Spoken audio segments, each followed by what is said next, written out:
SGC here, and we're back for First Impression.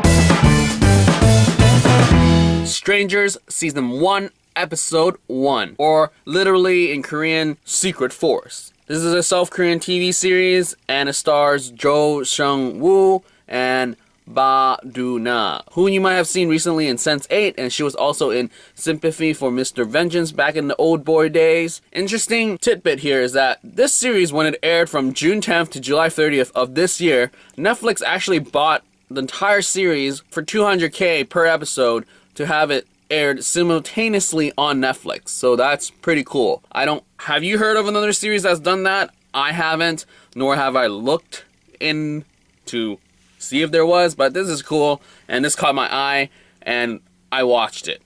So, created by Studio-Dragon, it's a production company that's done a lot of things, and it's written by Lee Soo-yeon, directed by Ahn Gil-Ho. Sorry for my atrocious Korean pronunciation, but it's just interesting. I normally don't do first impressions for TV shows, so I wonder if it's like the whole created by, written by, directed by is similar to the Americas.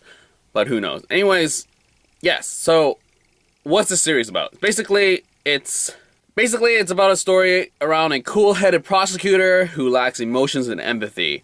And he teams up with a passionate and warm-hearted female detective to uncover the rampant corruption and the truth behind a serial murder case. So there we have it. So the entire 16-episode run is about one particular murder case, and then there's also a lot of corruption and just crazy stuff from the government and all that stuff. So as the first episode, wow. I mean, it sets up our main protagonist about the fact why he has no emotions or empathy because of a medical thing. I mean, it does really remind you of Sherlock, how his think process goes. He's super cold, and he's just like calculative, really responsive, really detecting things as the first 15-20 minutes goes.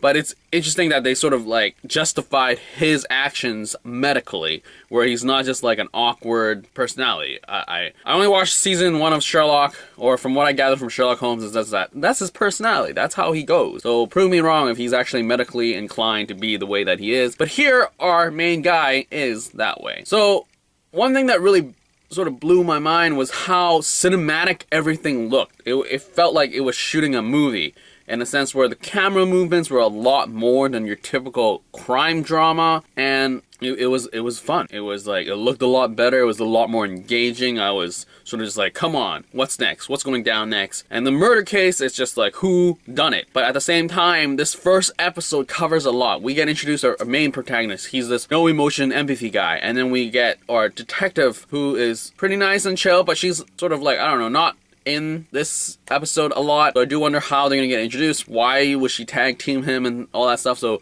that's set up. And then we get the higher sort of like overlying arc, as in like corruption in the prosecutor's ring, as in what's going on, why did this guy die to begin with. And then there's a lot of sort of mouse and cat game going on. Sort of an opposing force is sort of, an opposing team is opposing our main character as he's trying to solve this case, and our main character has connections to the victim, and it's just like, whoa, so many things are happening. Who's the good guy? Who's the bad guy?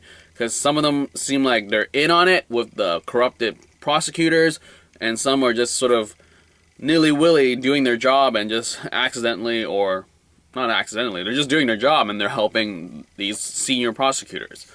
So yes, as a Korean TV drama, I have seen stuff. I wouldn't say I'm like a veteran with Korean TV, because I stopped watching it for a time being, and I came back a little bit, but I'm still very, I don't really need to watch this because I have so much other stuff to watch, but I might get back into it. I mean, I love Korean movies. Those are great. I would always try to watch more of those, but TV dramas, not so much, because they seem to drag on and are way too long, but I love how it's 16 episodes here. And yes, like seriously, just watch the first episode and just watch how it's filmed and shot. Like, all the shots are a lot more. I mean, I wouldn't say like it's needlessly more, but rather it builds the tension and builds like the set piece of what's happening, and it builds everyone involved. And then as they go to other scenes and everything, you're like, oh my goodness, like I was like, come on, what's going next? What's going down next? Like, I can't wait to see more. So I loved how it was structured. We get piecemeal of things, but then bigger things were thrown in, and it's just like, okay, these guys are clearly the bad guys. There's no way around it. But who is this? What's happening? Who done it? How they do it? Who's gonna get in trouble or what's gonna happen? Type of stuff. Though it makes me wonder, 16 episodes in Korean standards, I would say that's pretty short, but you know, even Netflix standards, it's kind of long, and it's kind of awkward to be 16. I mean, granted, Korean TV could be up to 20 something. 16. I mean, I'm down for it. I'm very pumped, very excited to watch the rest of the season. I wish all the other stuff that I watched recently was making me this like, yeah! But unfortunately, not so much. But anyways, the performance itself, I think, is great. I mean, I love the chemistry and just the vibe that each character gives. They do their job, and it's great. And I love the directing, and I love how it's cinematic. I love how it's so cinematic. I said that already. I mean, granted, I'm sort of wishing that I found this series back when it was actually airing, because there'll be like the tension of waiting and all that stuff.